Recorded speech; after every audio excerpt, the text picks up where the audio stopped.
David Pasqualone, the host of the Remarkable People podcast and the owner of Ascend to Glory. David, hello and welcome to Talking Trading.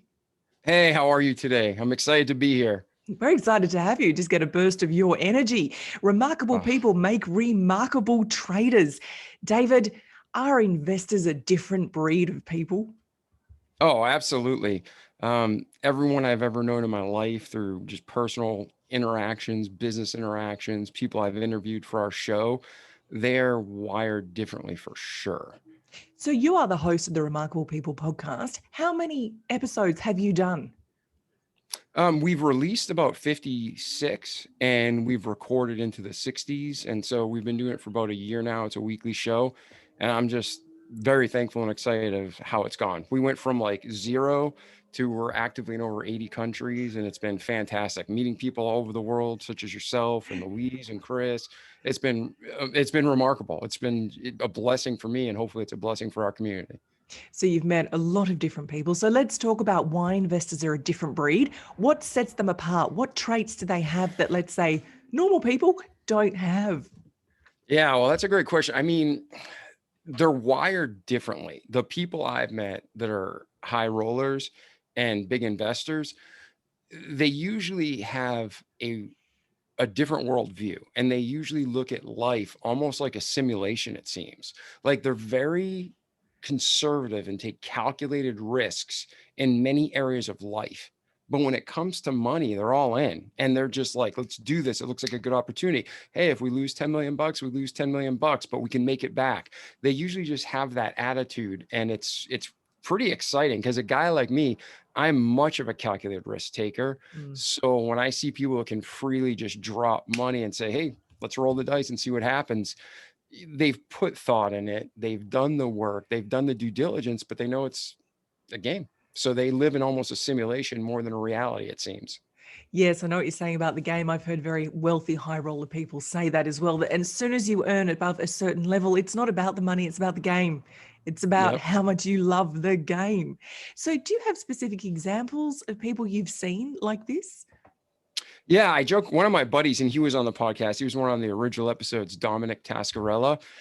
He made his wealth in digital currencies and cryptocurrencies. So we always joke around about his $36,000 shower because, he went in, he's like, oh, I got to trade this. And then by the time he came out, he lost 36 grand. Not the end of the world, but that was a good chunk of money to take a shower, right?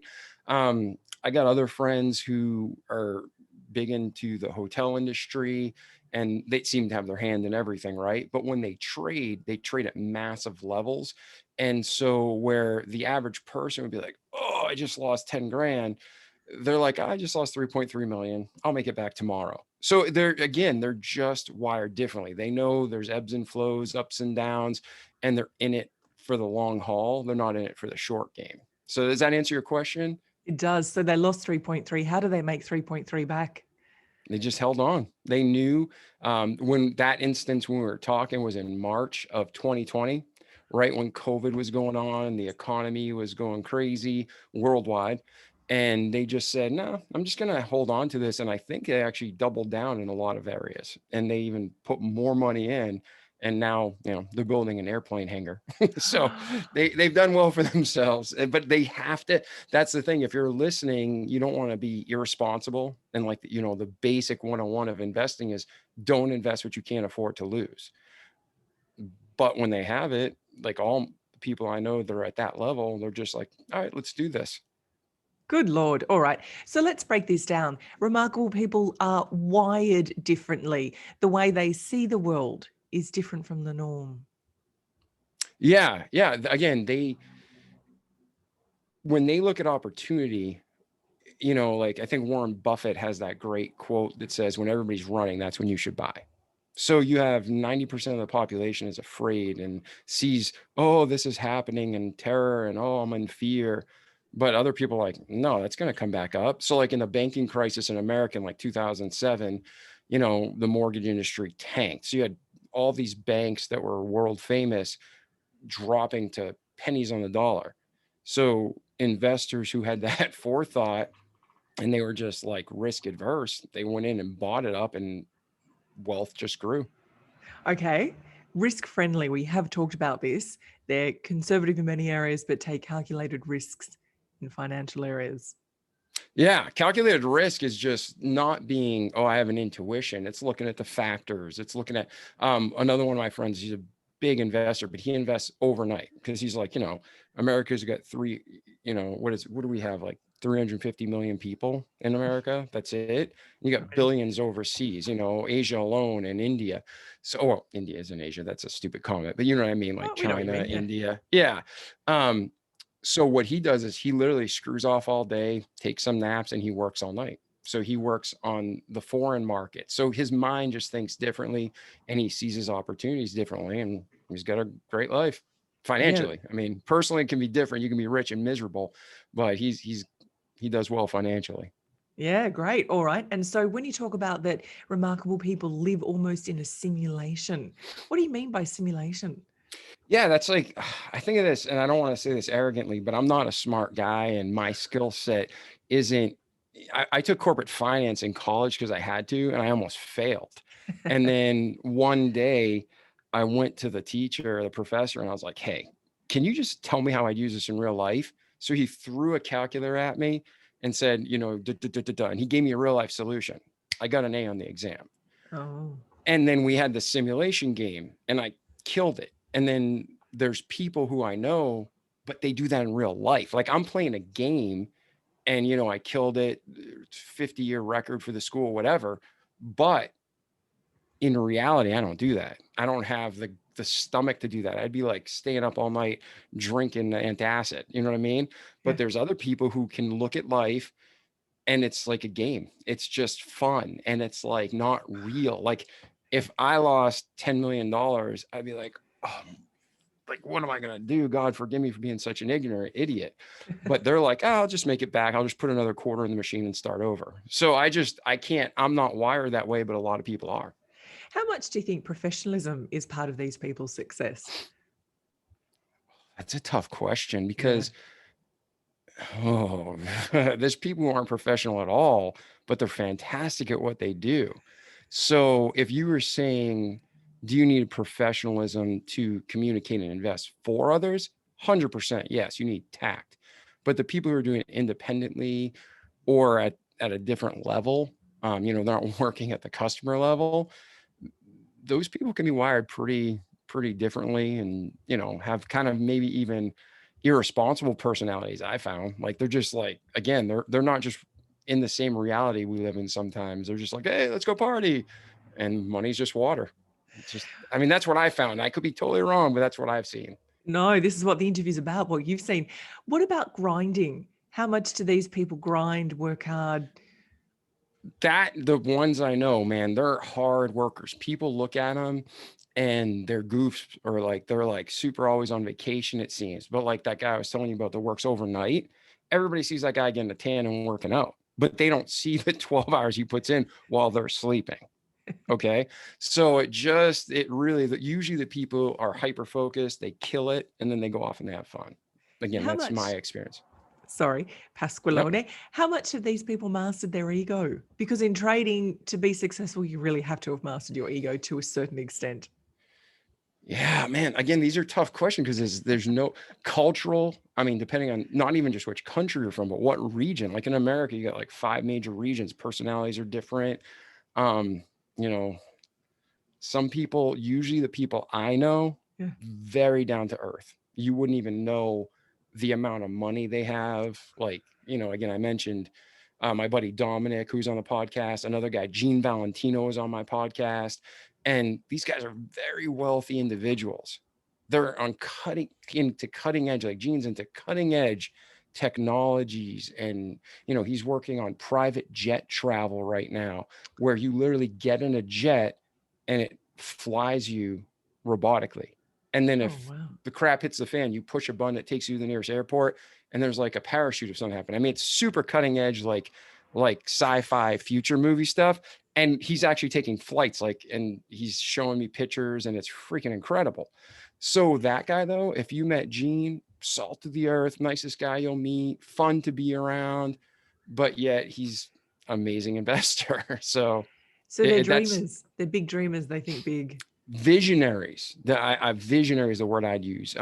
Dream is just like daydreaming out the window. To me, a visionary is someone who sees it and goes after it. Like they see the writing on the wall, but they're not afraid to work for it and take the risks. So when you say there's 5 parts of America, what are they? Where are you from? Oh man, I've been all over.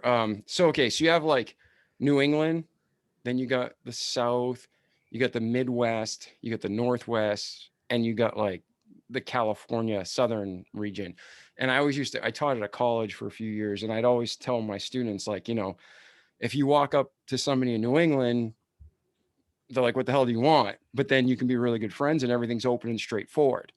Down south, it's like, hey, how you doing? How's your dog? How's your grandma? Like there's this like real friendliness. In the Midwest, again, friendly, but it's a little more, what's going on? Why are you talking to me? In the Northwest, they're like, they pretend you're not there, like they didn't hear you. And then in California, they ask you for a ride home. So it's just different regions of the country have different mentalities, and they're all great. People are people. It's just like, for instance, the New England mentality is where I grew up 20 years. I love the Boston area. But when you talk to somebody, it's cut to the chase. Let's get to business. What's the bottom line? And then after business is over, we'll talk about family and friends and everything else if our conversation went well. Down south where I live in Pensacola, Florida, people are great, but they'll spend 20 minutes talking about all the personal stuff and then put business last. So again, it comes down to how you're wired. I'm like, bottom line, let's do this, let's get it done, and then talk. So I just got to shut up and listen. And I love people, but it's just a different mindset. And I'm sure where you live in Australia and listeners in India, wherever they are in the world right now listening to this podcast, they know what I'm talking about, because people are people, humans are humans. There's one race, the human race. God made us and love us all, but we just grew up differently, so we react differently. So what advice would you give budding entrepreneurs?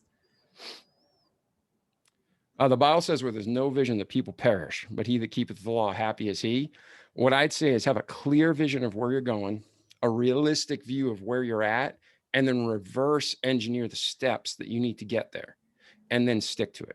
That's it. I mean, it's people in any business, in any kind of endeavor. It's really, what's the vision? What's the plan? Let's stick to it and then adapt and overcome each day. Don't worry about too far ahead. I mean, you can have a 50-year plan, 100-year plan like Walt Disney, and that's great.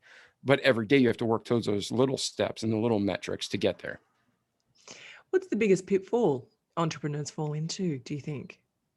Oh, they take on too much. I mean, the average, not all, but most entrepreneurs try to do everything themselves, and they're trying to like do so much that they lose track of the details. So outsource everything that you're not the expert at, share the love, share the wealth, and focus Mm, on what you love and what you're good at. mm. And then everybody grows together.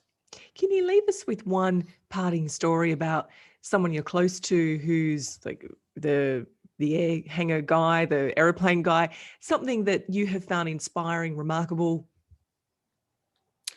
Yeah. I mean, I don't want to, okay, hold on. Let me think through this, because it's their life and their personal stories, but I found most of them are good. Like I said, genuine, good, salt of the earth people. And a lot of people grow up with a mindset that's wrong. I'd say the masses grow up with a mindset that's wrong. Like rich is wrong, rich is bad. Wealthy people are greedy. And that's not true. No. Like most of the wealthy people I know are some of the most kind, generous people. And that's why they have the wealth, because you reap what you sow. So that's something that, again, culturally it's different. But in America, we have amazing freedom. And in America, we have the ability to do whatever we want. We're not in a caste system. We're not forced to Mm. be anything.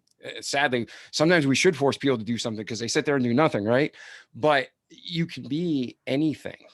And I think a lot of times when you have people who are brought up with a scarcity mindset, they get stuck in that hole.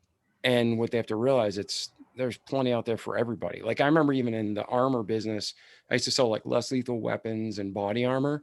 And I love that industry. Great people, great humans. Well, we'd have quotas sometimes that were unrealistic, and nobody could do it. But what we do is we partner with other companies, even if they're competitors, and we put everything together and like strategically, hey, I'm going in to see the SWAT team. You've been trying to get in, I'll get you in, but you get me in with this other, sheriff's department, and you just work together. So when you have an abundance mindset, Mm. things just flow so much better and easier, and you make friends. Like I can be a podcaster, but I can advertise your podcast. I can be a marketing guy, but I can help other marketers get business. And please, especially in today's day and age, there's business everywhere. You just got to go after it. I like that abundance mindset. It's true. Absolutely true. Yeah. Any last words, No. Pasqualone? Pasqualone. No, I'm good. I mean, anything I can do to help you or your community, please let me know. You can go to my website. I don't know if people are listening to this or watching this, but davidpasqualone.com, DavidPasqualone.com. Sorry for the long name, but you can go there, reach out to me in the contact us page. Anything you need, just ask, and I'll do what I can to help you or point you in the right direction. And your podcast? Oh, the Remarkable People podcast. So we're on YouTube now, and then we have any director you listen to around the world that should be there. If it's not, let me know. And then we have stories, remarkable stories for people. And it's not just like, look what I did. It could be someone who was raped as a child. It could be somebody with alcoholism. It could be somebody who's introverted. The podcast specifically addresses not just what did you accomplish in life or overcome, but what were the practical steps of how you did it, so we as the listener can too. So that's what our podcast is all about. So you can go through, it's evergreen. It means it doesn't matter if it's the first episode or the most recent episode, it's topical. You find the topic you're looking for or the guest you're looking for, you listen, and actually that's our slogan: listen, do what they say, the good wisdom, repeat it every day, be consistent, and have a great life. So listen, do, repeat for life. David Pasqualone, thank you very much for your time down in Florida on Talking Trading. Yeah, thank you so much, Caroline. It was great to meet you and your listeners. And if you guys need anything, just ask. Love your energy. Talk later. All right. Ciao.